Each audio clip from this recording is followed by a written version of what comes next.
Ronnie and Leon are two narrow-gauge diesel locomotives that work on the Clinton River Railroad, which runs up from a gypsum mine near the town of Clinton to Antone Junction, where they run over the Southern United Railroad to get to Denville. On a typical day, Ronnie and Leon could take a train up Donna Pass unassisted, but on days when the trains are heavy, Mr. McCormick sends Malcolm or Lewis to help them up the pass. Once in Denville, they drop off their hoppers of gypsum. Then Mr. McCormick uses them for other jobs around the railroad. One such job is helping heavy freight trains up the other side of Donna Pass. Mr. McCormick loves using Ronnie and Leon for this because instead of turning on the wire like the steam engines do, their driver can just change cabs and then reverse in the other direction down the hill. Then in the late afternoon or sometimes early evening, they collect their empty hoppers and head back to Clinton and do the whole thing all over again the next day. Except for Sundays and holidays, that is. One day after dropping off their hoppers, Ronnie and Leon were given a special job from Mr. McCormick. They had to take some steel beams to the South Denville Industrial Park. They were waiting for Danielle to bring it up from the main line and were growing impatient. "Where is that Danielle?" said Leon crossly. "I don't know," replied Ronnie.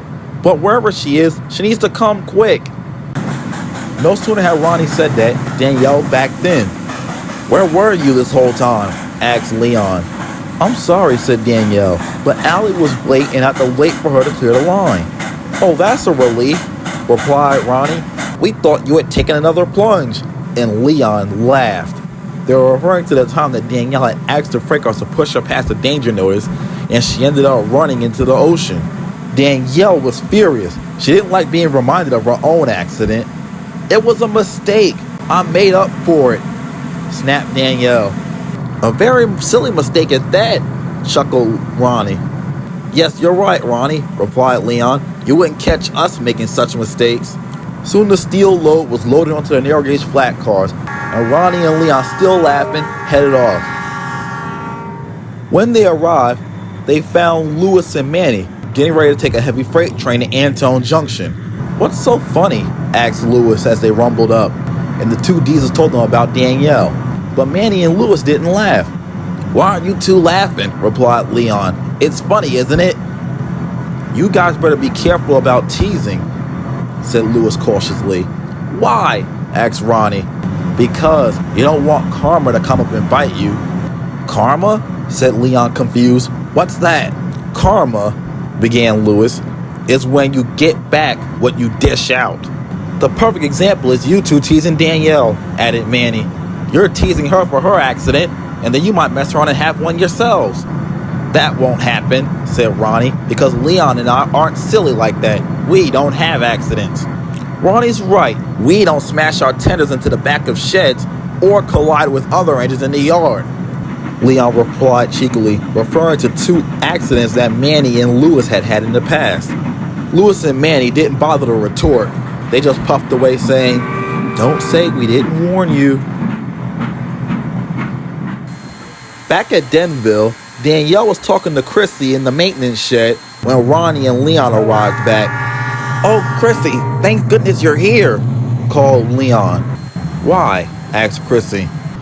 "To help Danielle in case she takes another plunge in the water," laughed Ronnie, and the two diesels rumbled away. "You see what I'm talking about, Kryssy?" said Danielle. "Don't pay them any mind," replied Kryssy. "They're just silly little engines." The next day, Ronnie and Leon brought their train down from Clinton as usual. After doing some odd jobs, they came back to the yard in the early evening to collect their hoppers, but there was a problem. Benny had derailed on the switch, blocking their empty cars. "You're gonna have to go back with just a caboose, I'm afraid," said Mr. McCormick. "Thanks a lot, clumsy wheels," said Ronnie crossly. Benny was furious and scowled at the two diesels. Soon they collected their caboose, and Ronnie and Leon were on their way. They turned off the Southern United Railroad line at Antone Junction, was still on their own line.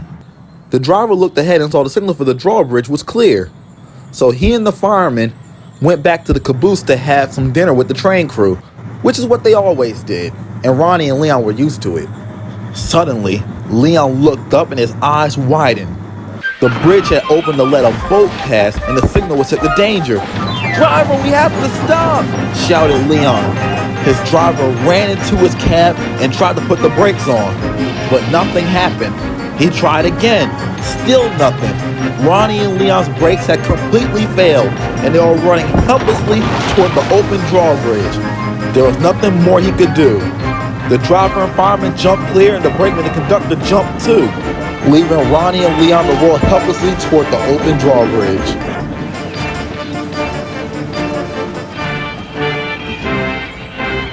With a loud splash, the two diesels fell into the water. The caboose came to a stop with its front truck dangling over the edge. "Oh no," cried Ronnie, "we're sunk." And they were. Their crews called for help, and soon Lewis came along. The two diesels were happy to see Lewis. "Hey Lewis, thank you for coming to rescue us," said Ronnie happily. But then Ronnie noticed, "You don't have the wrecker with you." "That's right," smiled Lewis. "Why would you come to rescue us without the wrecker?"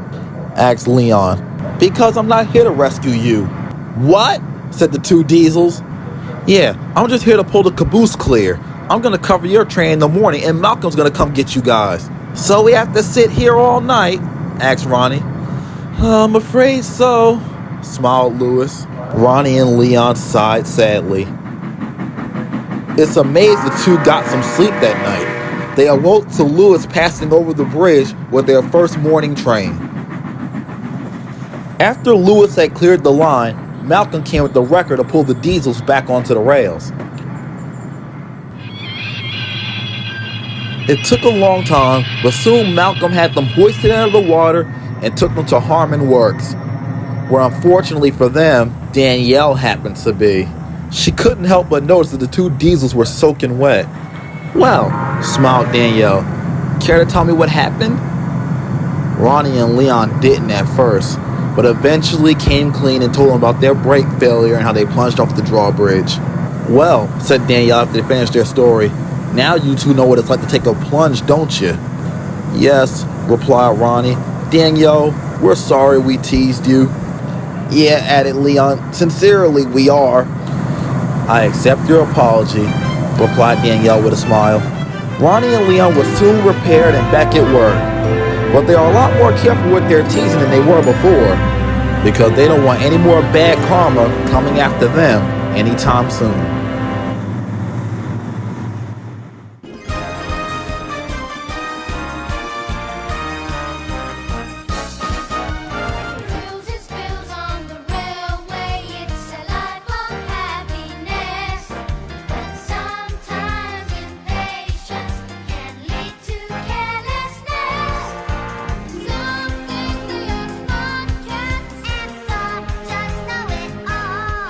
But sooner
you're doing, whatever you're doing is not what you're thinking.